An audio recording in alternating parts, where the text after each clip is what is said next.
ourselves, what did I know about Ishvara in Bhagavad Gita?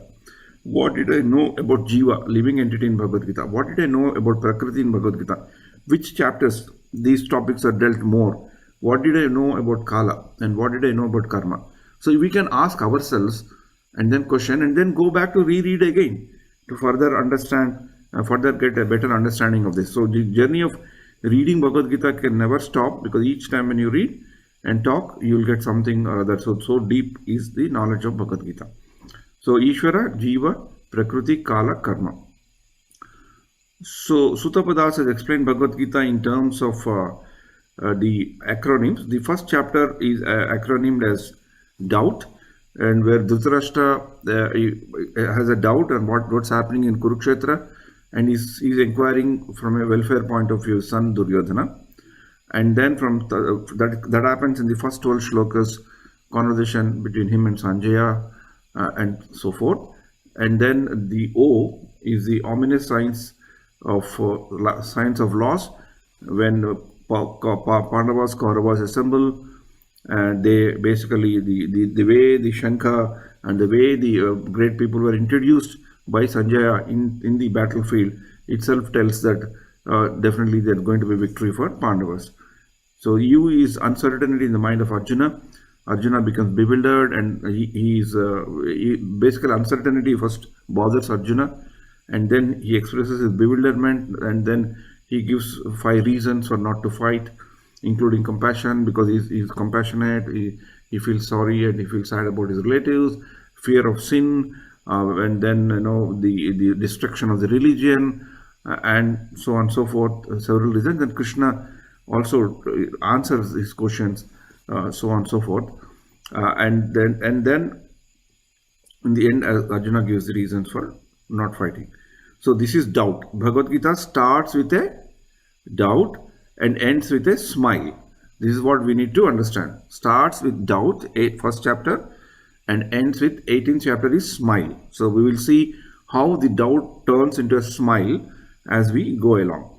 And the next chapter is, of course, the summary of Gita. It's also a very big chapter. See, the important things with respect to what Arjuna has to do immediately is given. It's called Gita itself. And in Gita, the second chapter can be remembered as Gita. In Guru, Arjuna further doubts and surrender. Arjuna still has doubts and about his surrender and what is Krishna saying. And Krishna and Arjuna accepts Krishna as the Guru in 2.7, Karpanya Dosho Pata Subhaha. And then Krishna starts the first giving Arjuna the knowledge of soul and asks him to fight. And he clearly tells the characteristics of soul, 20 plus characteristics of soul are given in Bhagavad Gita in this chapter. And then Krishna introduces the Karma Kanda. Karma Kanda, for gains come from beautifully fighting and losses come from not fighting. This is what he tells, that's why he has to fight, and not fighting is not an option. And then T is the Buddhi Yoga, Nishkama Karma, fight but without any reaction. And duties, 2 duties, Karma Kanda, Buddhi Yoga, that are the 2 duties. I is the identity, G is Guru, because Arjuna accepts Krishna as Guru. And A is then Sita Prajna. This is also Sumangal Prabhu did mention about this when he was briefing. Atma Rama or Sita Prajna, what are the qualities of the devotees when Arjuna. So this is Gita. Guru, identity, 2 duties, Karma Kanda, Buddhi, Nishkama Karma. Karma Kanda, getting the results and not without any reaction. And Sita Prajna, Atma Rama. And third chapter is about tree. So we have doubt, we have Gita, we have tree.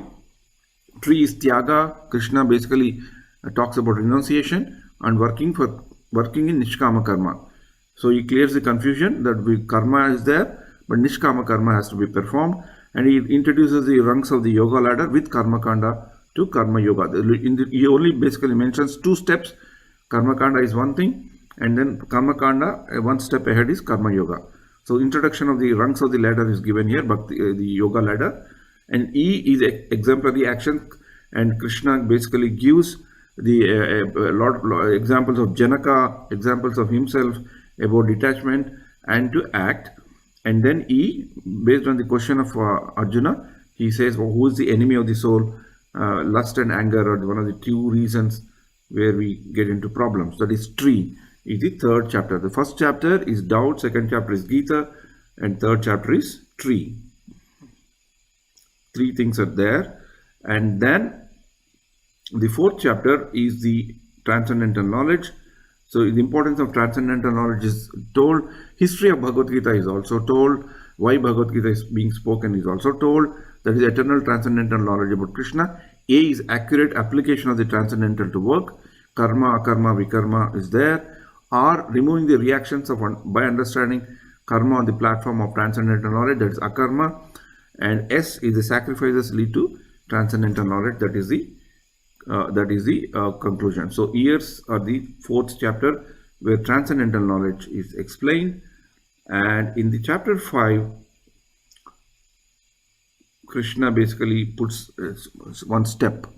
Stay in the world, like I think one of the devotees did mention that we have to stay in this world to do our work. We can't run away. S is stay in the world. Nishkama karma is equal but easier than the renouncing work. Performance of Nishkama karma, working with detachment. And because the fifth chapter, his name is working karma in Krishna consciousness, right? Karma yoga in Krishna consciousness. And the platform of knowledge, T, the three doers, the soul, material nature, and super soul, how they interact with each other for us to do something and also for us to get entanglement. So three doers are there. We should understand soul, Jivatma, the Prakriti, and the super soul. If you see, these are the three topics of the 5 topics that are discussed, right?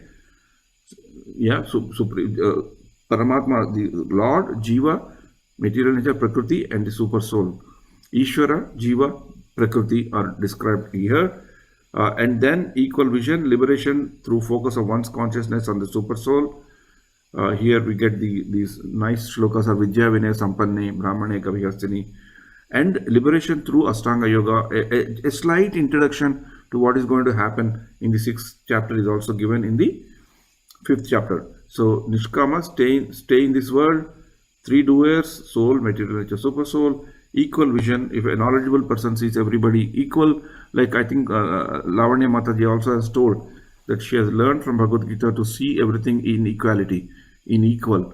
So this is what is taught in 5th chapter.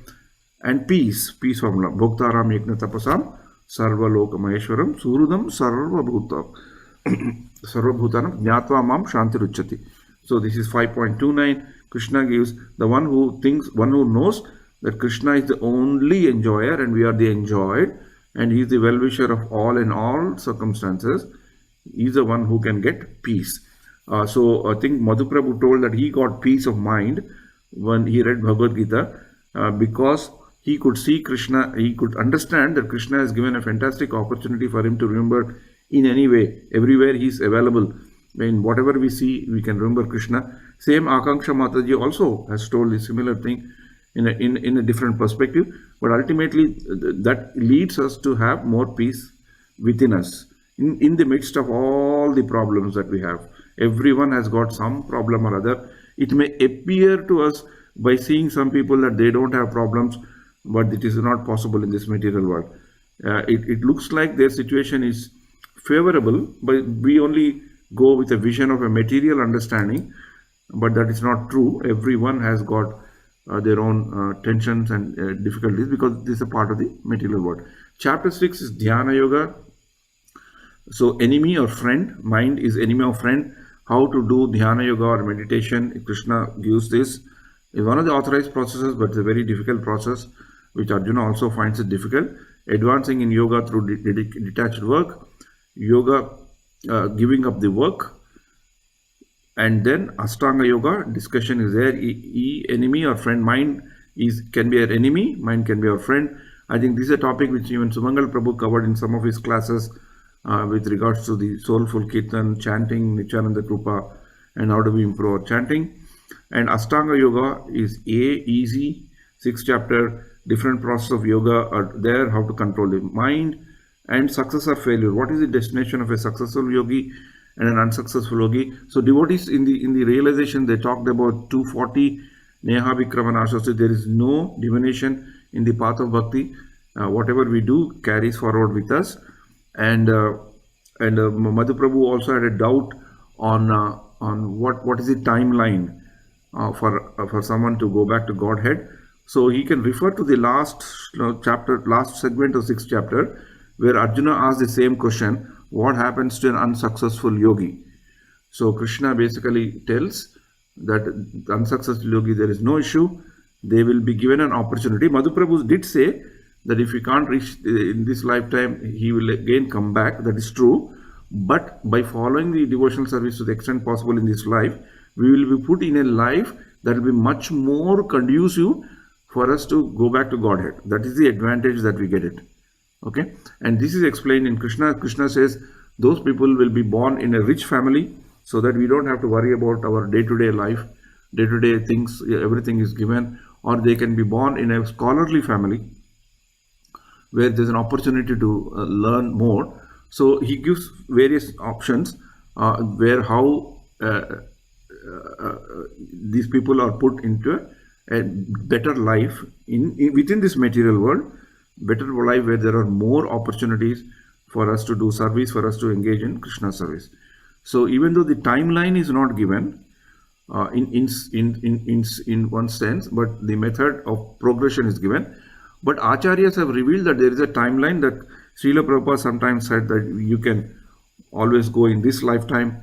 Once Sheshamukhi Mataji also, we had a discussion on this topic. Sheshamukhi Mataji also said that she believes in her Guru Maharaj's instruction that if we do things properly, we can go back to Godhead within the same lifetime. So that is the faith that one can carry. And it's not the objective that we need to understand. We should also apply the methods and process that Acharyas say us to do to get back to Godhead in the same lifetime. So there is no timeline because it can be very event driven. And 8th chapter also tells what can happen, how can we go back to Godhead in a manner that if we can practice our life. So Madhu Prabhu, you can refer to those shlokas in 8th chapter and 637 to 45 for you to get a more clear understanding. And Yogi, enemy is Yogi, who is the topmost Yogi. 647 tells who is the Yogi. The Yogi who is always constantly remembering Krishna. He is a Yogi. It's not the Yogi who does Dhyana Yoga as an exercise. So this is how the 6th chapter ends, Dhyana Yoga. And 7th to 12th are the chapters which are predominantly Bhakti.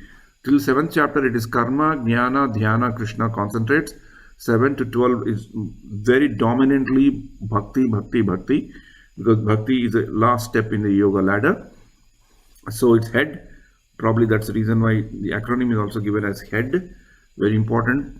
Head is hearing. Krishna talks about hearing, the importance of hearing, because Krishna asks Arjuna to hear properly. Today also we have seen in 18th chapter, Krishna asks Arjuna, did you hear properly? If you have heard properly, is your illusion, did you understand properly? If you have understood properly, did your illusion go away? So in 7th chapter, Krishna asks Arjuna, Tat Shrunu. So if we have to have any understanding, if you want to get more understanding on the importance of listening, 7.1 shloka Srila Prabhupada has given a lot of references shlokas from Srimad Bhagavatam on importance of hearing. So one can always remember and refer to 7.1 to 7.3 about hearing process. And then he's everywhere understanding the Krishna as source of both material and spiritual energies. I think Akanksha Mataji also, she talked about 7.8 while she was describing. So this is also very easy way to understand Krishna in this world. And then the introduction of the shlokas, accept or reject, 3 modes of are controlled by Krishna. Therefore, surrender, the topic of surrender starts coming from a bit in 2nd chapter, because it is a summary of Bhagavad Gita from 7th chapter, because the start of the Bhakti Yoga related chapters, the surrender concept comes. Impious lack knowledge and never surrender to Krishna. The pious develop knowledge and surrender. And we also seen Krishna is favoring those people who are pious and who want to surrender so that they can be taken back to Godhead, or directly their sinful reactions are nullified. And then the introduction of the worship of the Devatas come, who surrender to demigods, who are impersonalists, and the bewilderment of the living entity and freedom through knowledge of Krishna. So introduction and the advantages and disadvantages of going to the other devatas for getting pious credit is there. Welcome, Diya, Hare Krishna. So this is the seventh chapter we have heard, and then the comes on eighth chapter. It is dead because eighth chapter typically started Arjuna's doubts. Five doubts he has got. One doubt among that is what do devotees do at their end of life? How do they remember Krishna? So from that eight five onwards, lot of shlokas Krishna deals on how we should lead our life. So Bhagavad Gita overall, it's art of living, living. But in terms of eighth chapter, we get to know what is art of leaving, leaving.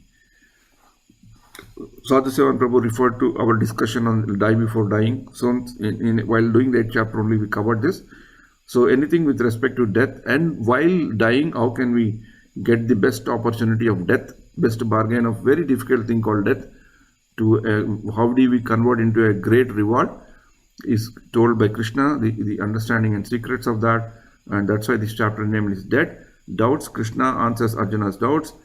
He talks about end of life and how to attain, how to go back to him, how he can be attained by remembering him, and introductions of the pure devotional service, comparing the material and spiritual world so that we understand clearly where we are, and devotion in attaining the Supreme. So that is dead in the 8th chapter. And in the 9th chapter, it is called King of Knowledge, most confidential knowledge. 9.13, Krishna gives hearing the qualifications, who should hear and whom is Bhagavad Gita, in whose mind Bhagavad Gita can pierce and impact. Krishna gives those who are not envious. Qualifications and disqualifications are given. And then this is because of the knowledge related topic, bhakti oriented knowledge. Aishwarya Jnana is given, Krishna's Achintya Bheda relationship with the material world. We also read the one line in the last purport that we have read, right? He created everything, but he's not part of everything. So like that, inconceivable relationships of Krishna are explained. The again topic of demigods come, worshippers and non-worshippers. And in 9th chapter irrevocably puts Krishna as the supreme object of worship, and glories of directly worshipping Krishna. Manmana bhakto madhyadimam namaskuru. That is why it's a king of knowledge. So this chapter is referred as king. And 10th chapter is what Madhu Prabhu has referred, where the opulences of Krishna is there. Krishna is source of everything. Essence of Gita, the Chatushloki Bhagavad Gita is also told here. And Chatushloki Bhagavad Gita tells who is Krishna, what is his greatness, what is his opulence, and those who are intelligent, how do they worship him. And then what do devotees do when they meet together? They talk about Krishna, and that's how they relish. And then if they do devotion with love, what does Krishna give? Krishna gives that intelligence to know him, and then he gives because he is compassionate towards the souls. And that's how this Chatushloki Bhagavad Gita goes. And then we can see Krishna everywhere through his opulences, like Madhu Prabhu has told, in water, mountain, air, everywhere Krishna is there. So this is 10th chapter of seeing. And 11th chapter is the Vishwarupa, which basically clarifies a lot of doubts to the reader, that whether Krishna came from universal form or universal form came from Krishna. From Prabhupada's purport, we come to know that universal form came from Krishna, not the other way. But general understanding in the world is that universal form is greater. That's why in their paintings also you see universal form and then Krishna is coming, which is not a correct understanding of Bhagavad Gita. When we understand Bhagavad Gita, when we understand the opulences of Krishna, we should know that universal form is another manifestation of Krishna, but not the other way. This is the most important. And Arjuna wants to see, after listening to the opulences, Arjuna wants to see what is that opulence, how is it represented. He basically requests Krishna to show the universal form, and Arjuna and Sanjaya's description of the universal form. In this shloka, again Arjuna comes into the picture, and he basically keeps telling Duryodhana what he is seeing in that gigantic universal form. And Krishna in that shlokas also says, Kalosmin loka kasyakrit. Time I am become my instrument. Surrender. Time I'll drive. I have everybody. I'm pushing everybody to death. So become my instrument to do what I have told you. That is universal form. And then Arjuna prays to the Lord, asking him to come back to his original Shyamachandra form, because universal form is too deadly and very dreadful for him to understand, even perceive. And then 1147 to 1155, Krishna then talks about pure devotional service. What do pure devotees do? And he gets into the original form. And 1155 is another important shloka, which is a very good confluence of Bhakti Yoga and Karma Yoga, where Krishna is asking us to practice Karma Yoga with a good understanding of detachment, and also without having any animosity with anybody, and giving the results to him. So that's why Prabhupada said this is the objective, this is the essence of Krishna consciousness. 1155. 330, Srila Prabhupada has commented it as an objective of Krishna consciousness in terms of the Karma Yoga. 1155, Srila Prabhupada said the essence of Krishna consciousness. So that's how the 11th chapter comes. And 12th chapter is also known as God in the acronym form. It's also a very sweet chapter. Shlokas are very simple to read. A lot of devotees actually by heart this chapter, small chapter. I have not yet by hearted, I must confess. But a lot of devotees do this. Very sweet chapter. It's acronymed as God, because here Arjuna asks a question about personalism and impersonalism. Krishna basically explains both are okay, both are authorized, but impersonalism is klesha madhikaratastesham avyakta asakta chetasam. It is a very difficult path, whereas Bhakti Yoga, if worshipping Krishna in the personal form, is more comfortable, more suitable, more practical, and less risky. So, and then he gives a very progressive stages of devotion from highest to lowest. And this is a shloka that we should understand the mercy of Krishna. He doesn't give only one way, he gives so many ways, that if you can't do this, you can do this. If you can't do this, you can do this. If you can't do this, you can do this. If you can't do this, you can do this. If you can't do this, you can do this. So if we sincerely read it, we will be put in a situation where we have to take something or other. Because so there are 6 to 7 alternatives Krishna gives. Something or other we can catch from highest to lowest and then progress. So that's why this chapter is very important. Many people read this chapter over and over again to understand how to remember Krishna. If you can't remember, how to work for Krishna. If you can't completely work for Krishna, work for something but give the results to Krishna. Like that, Krishna gives a lot of alternatives. It's a chapter worth visiting over and over again. And then last 13 to 20 are the very interesting. Krishna basically gives what are the qualities that if he sees in devotees, he becomes it's very pleasing to him. And so these are the qualities that endear Krishna. So if you want to become known and if you want Krishna to like us, 12th chapter is a chapter that we need to repeatedly read and understand and absorb. No matter how many times we read it, so many times we get more and more realization. So for the Bhakti Yoga practitioners, this chapter is also titled as Devotional Service. Also, this chapter is very simple and sweet. Also, this chapter is small. So that makes this chapter an attractive chapter among the Bhagavad Gita chapters where devotees read many, many times. So we can also read now and then this 12th chapter and also try to speak about it so that we can remember this 12th chapter more and more. And then after 12th chapter, after 7 to 12, it's Bhakti Yoga dominantly does. And from 13th chapter, Bhagavad Gita becomes a bit philosophical. It becomes Jnana Yoga. That's why people, when they start reading Bhagavad Gita, after 12th chapter, they get a bit bewildered and it becomes dry. But good thing is that in Prabhupada's purports, whether we are reading the 2nd chapter or 5th chapter or 8th chapter or 7th chapter or 12th chapter or any chapter, Srila Prabhupada purports have Bhakti Yoga built in by default package. So if we read Prabhupada's purports, we will not be getting confused. But predominantly 13 to 17, we find more of Jnana which is there. Arjuna asks 6 questions. What is nature? What is Purusha, Kshetra, Kshetrajna? Who is the knower? And who is the body? Who is the knower of the body? What is Jnana and what is Gnam? What is the applied knowledge? And process of knowledge. Krishna answers 3, 4 first and then gives a lot of importance process of knowledge and liberation, that is wise, because it's something to do with Jnana Yoga. Sutapa Prabhu has acronymed as wise questions, items of knowledge, understanding of super soul, an elaboration of what he has taught in brief in second chapter, and enjoyer. Who is the enjoyer here? Prakriti, Purusha and their union. And if you see the 5 topics of Bhagavad Gita, Prakriti is also one of the chapter. And how do we see the Lord with Jnana Chakshusha? Jnana should be used to perceive the Lord with an intent, with using our buddhi, so that Jnana, when used in buddhi, becomes bhakti. The maturity of Jnana is ultimately lead us to bhakti. So in that way, Jnana is also important.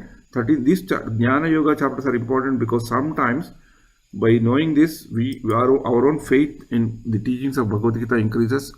We also know the depth of Bhagavad Gita, and also sometimes it helps us to talk about Bhagavad Gita to others, because sometimes we may not directly be able to talk about devotional service.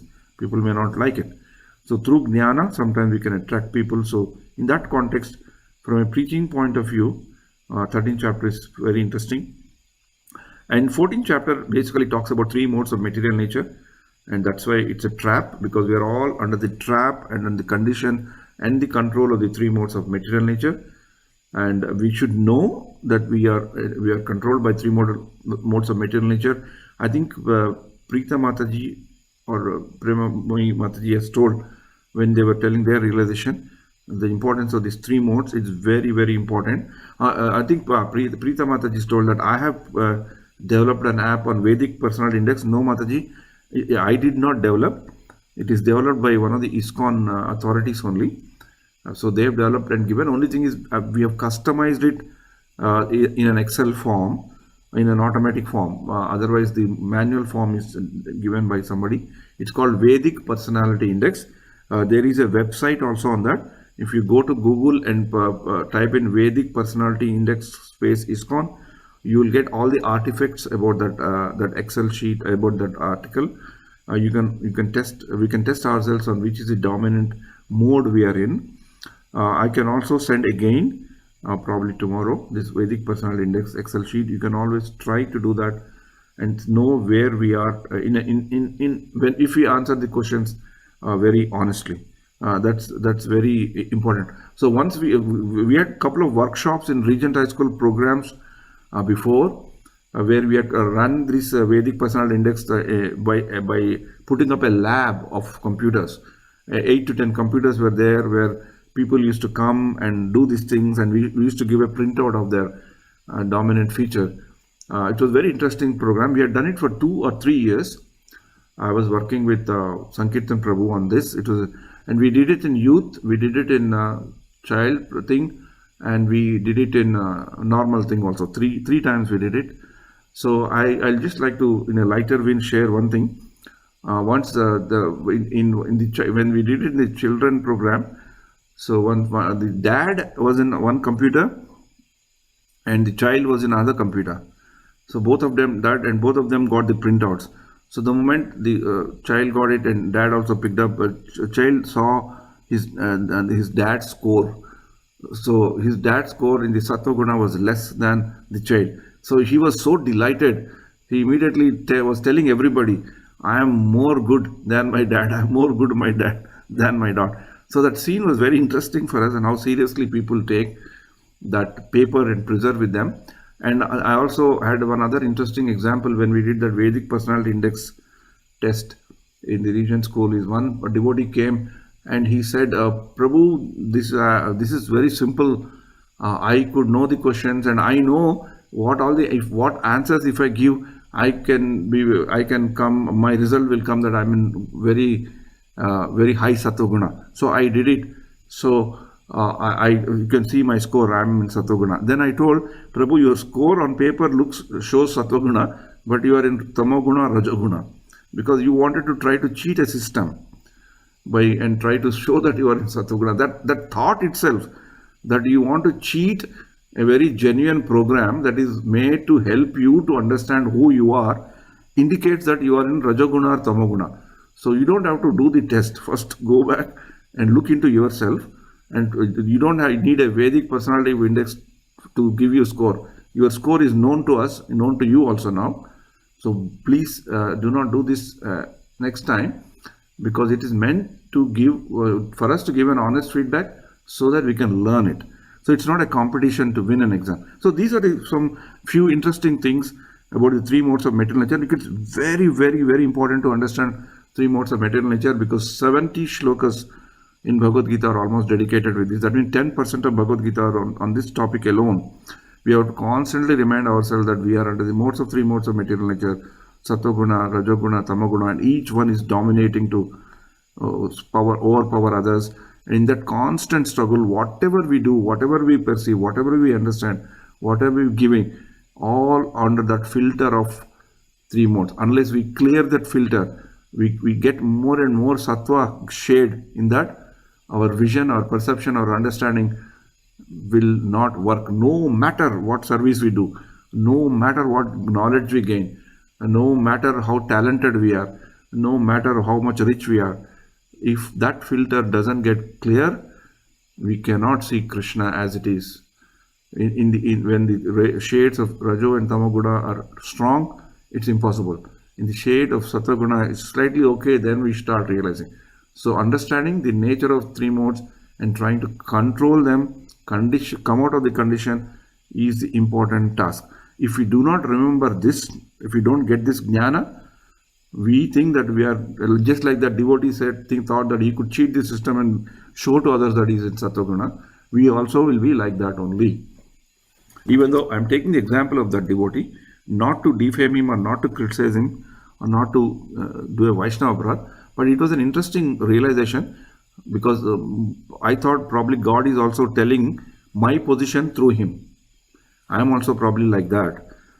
So that's important thing. So that's why 14th chapter, like I think Lalita Bhaktimati Mataji talked about this. I'm thankful to her, because she realized that it is very, very important that chapter 14 is there. And 15th chapter is also home. It's Purushottama Yoga. This chapter also devotees yoga of the Supreme Person. Devotees by heart this chapter, because here the supremacy of the Lord is established. What is his home like? Like we have a home, we have a country, a residence visa, and our own motherland where our passports are from. Krishna also has a home, that is Goloka Vrindavan. And here Krishna talks about the material world and the spiritual world, how the material world is our world, our home, and his home, how they are different, and why we come over and over again into this transmigration. And then what is Krishna's position as the maintainer, and how does this world, how does his home look like? We also get a glimpse of that. And Purushottama Yoga, there is three shloki Bhagavad Gita is also there, summarizing the Vedas and the Vedanta Sutra kinds of knowledge. And in this shloka, in this chapter itself, Mamai Vamsho Jiva Loke Jiva Bhuta Sanatana, our nature of our soul, which is part and parcel of the Lord, is what is described. And this is one of the very important things to know. Devotees who have known to take the path of surrender knows that the only eligibility of the Jivatma is that it is part of the Paramatma. If you know that, and then that eligibility alone gives us a thought, then how do I use that eligibility to get more and more connected with the Lord? So that's how the 15th chapter comes. As I told, many devotees also chant this 15th chapter. It's also not a very big chapter. It's also chanted in a very regular manner during the Adhika Mas, which comes after every 3 years. And also when there are some difficulties in the homes, or something, disturbances are in homes, or even some good occasions in homes, 12th chapter and 15th chapter, the two chapters that devotees recite. Normally, I don't understand the reason exactly, but once I know that I heard in lectures of His Holiness Jayapataka Swami Maharaj from the Bhagavad Gita Mahatmya, the stories that are connected with each chapter tell, and that one of the stories also makes a point that why it is so important to know the 15th chapter and chant 15th chapter. And the 16th chapter is dog, because it talks about divine and demonic qualities. Krishna gives a lot of qualities about divine, what is the divine quality, what is demonic, and what is the outlook of demons, and what are the three gates of hell, three gates to hell. How do we escape from that thing? How do we escape from the three gates of hell? Trivida Narakadvesham, lust is one of the main thing that is one of the big gates that can lead us to hell. So this is the 16th chapter, again still in the fold of Dhyana, and 17th chapter is again the last thing, divisions of faith. I think Akanksha Mataji talked about the word faith, that how she has developed faith. 17th chapter also gives what are the different methods of faith, how can faith be developed in different modes, and determination, faith related activities, food, sacrifices, how we can do it in three modes: austerity, charity, enjoyment. We can do it, and I think Sant Gopeshwar Prabhu or someone told that even charity, there is a I think Sant Gopeshwar Prabhu only in his realization told that there is a concept of charity also. Just charity doesn't mean it's a good charity always. Charity can also be done in the mode of ignorance. So charity can also be done in mode of goodness or mode of passion. So this is an important thing to learn: faith, austerity, charity, enjoyer. And I think Sant Gopeshwar Prabhu also has talked about Om Tat Sat. It's very important. When he was telling, I somehow was trying to recollect what I told about Om Tat Sat. I was not able to remember. I think Srimati Madhavi Mataji also talked about this in one of our sessions on Om Tat Sat. I will definitely try to read next week on what is this that we have talked about it for my own remembrance. I forgot what we talked about this. And then of course the 18th chapter comes, the famous 18th chapter. Again, just like the second chapter, which is a summary of Bhagavad Gita, Srila Prabhupada in the beginning of 18th chapter makes a very interesting comment in his purport, saying that Bhagavad Gita is over by the end of 17th chapter in terms of the knowledge. But because Arjuna asks one foundational questions on what is sacrifice, what is renunciation, and renounce order of life, then Krishna in the first part of Bhagavad Gita 18th chapter, smile. You remember the first chapter started with doubt, and then we have step, we have enemy, we have dead. So all those things we have come, and we have a dog, and then we have come to smile. And Krishna basically first segment of 18th chapter, which is pretty big chapter of 78 verses, Krishna talks about again revision of Karma Yoga, Dhyana Yoga, Jnana Yoga, when laced with Buddhi Yoga. So if you want to get a summary of Bhagavad Gita, second chapter we can read. If you want to get another revision summary of Bhagavad Gita, 18th chapter we can read. And we can go further. Krishna gives about devotion, pure devotion, and ultimate surrender. So that's how we can think that we can get a smile in our face. Summary of Karma Yoga. Again, there is a revision of modes of material nature. M, ideal worker. Who is the ideal worker? Again, Karma Yoga. Love of Godhead. This Marmana Bhav Madbhakto shloka here also comes. And only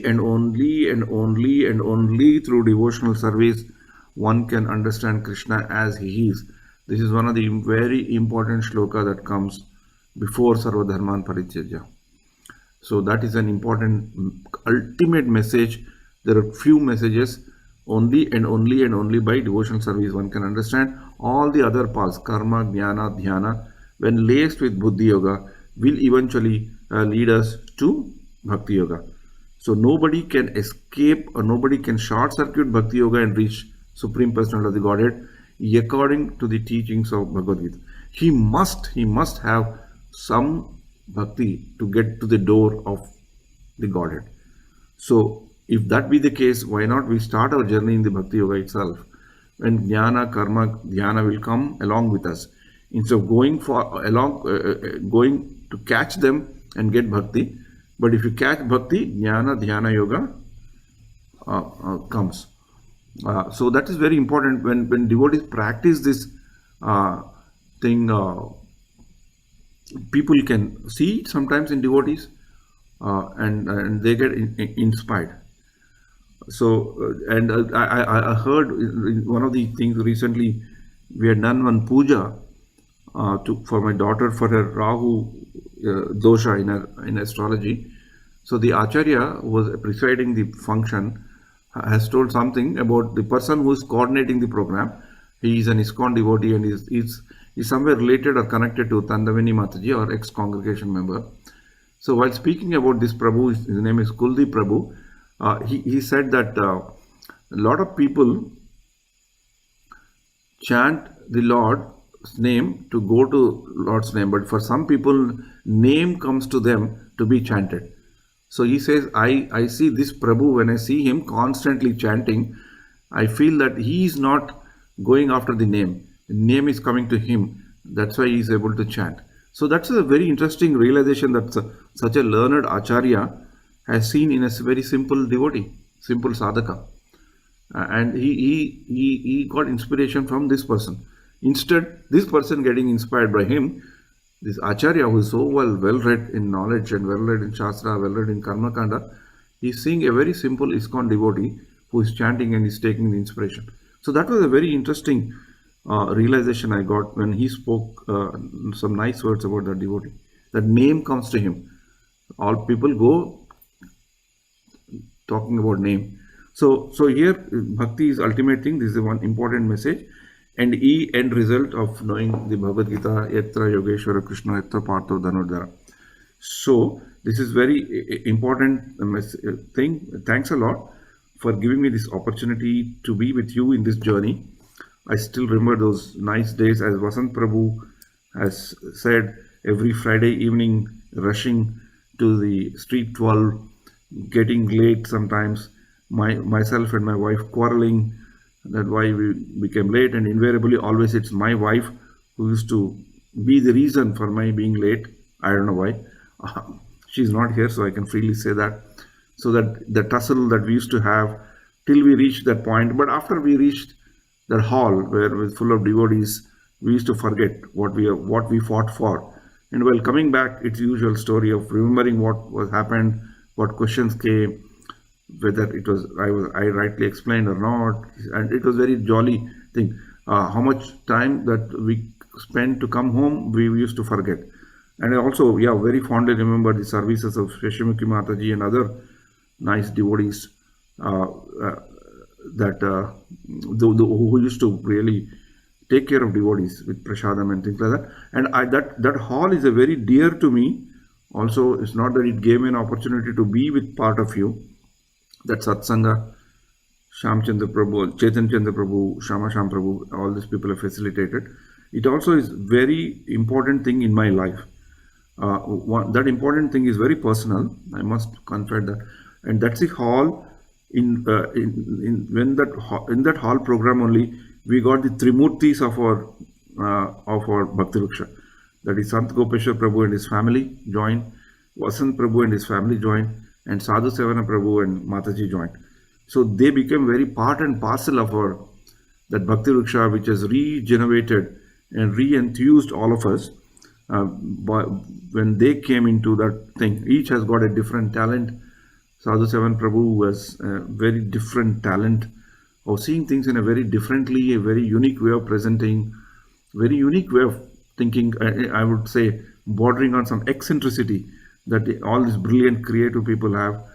And Vasant Prabhu, very service oriented, talent driven, and using his talent for the Krishna's sake. Sadhu Sevan Prabhu, good understanding of the scriptures, inquisitive and internally very challenging. So these people have all three Trimurtis, I would call. They came to my life. Even though they're younger to me in many, many ways, probably like a father-son relationship, almost like that in terms of age-wise, probably 20 years I'm ahead of them. But still, I never felt that age gap, and I always remember their contribution and how they transformed our group. And because of them, our group also had got some other global kind of a recognition, in the sense within Yatra. They also performed some activities beyond the Bhakti Riksha, and they also got a kind of a recognition there also for their services. So we are very thankful to them, and we are also thankful to everybody. And above all, Sumangal Prabhu, who had led this journey so far. We must be eternally be grateful to him for that. Even though after the gate, the Discovery Garden Street 12 room went away, we were a bit homeless, but we got several homes in which we used to conduct the programs in a very nice, friendly, jovial, affectionate manner, and that helped us to bond as a big family. Sometimes I feel that we get more love and affection more in this satsang than in our own family. Sometimes I get a very odd feeling like that. Even though it's good or bad, I don't know. But the kind of affection that we all have, we should continue to have, and then grow bigger, go more stronger, and try to learn much more in this path. And with that good wishes, I conclude. It is just 8 o'clock. I think I'm right on time. For the first time, probably Vasant Prabhu must be smiling, because during Tirupava days, every day he was chasing us to be on time. So Hare Krishna, Krishna Krishna, Hare Hare, Hare Rama, Rama Rama, Hare Hare. One very, very important thing is, Bhagavad Gita is not a book where we study and close and put it in the cupboard, saying that we have read once. Bhagavad Gita is a book that we have to read throughout our life, in pieces, bits and pieces, in chapters, in topics. I would strongly recommend whoever goes to India, when you have the opportunity, try to order, get the book of Gita Subodhini by Gaurang Darshan Prabhu. It's a super book, very well compiled, very well explained in a very short manner. It's a very good book. I had an opportunity to get, one of the devotees gave me that book, Nityananda Swarup Prabhu. He recently went to India and he brought me an essence of basic truths of Bhagavad Gita. These are two books. But the Gita Subodhini is a very good book. So whenever, if you're going to India, you can order. It's available in Tulsi Books. If you go to Google and say Tulsi Books, you go to their site and choose the author, Gauranga Darshan Prabhu. This book is there. It is just 200 rupees, Indian rupees. If anybody is going to India, they can order multiple copies and get here to distribute the books.